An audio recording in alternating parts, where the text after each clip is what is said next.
আসসালামু আলাইকুম গাইস, আজকে মাহে রমজানের 12টা রোজা। আর আমি আজকে কামদা আসছি, আসরের নামাজ পড়ে এখন আমি চলে এসেছি। কামদে এসে আসরের নামাজ পড়ে চলে এসেছি।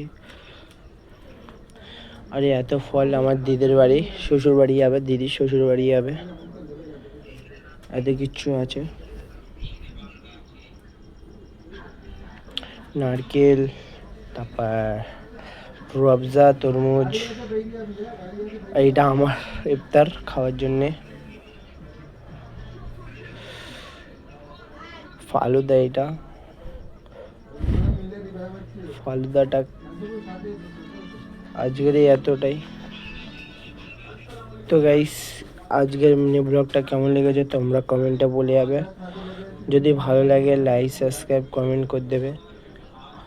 আর ভিডিও দেখতে তোমরা একটু সাবস্ক্রাইব করে দেবে।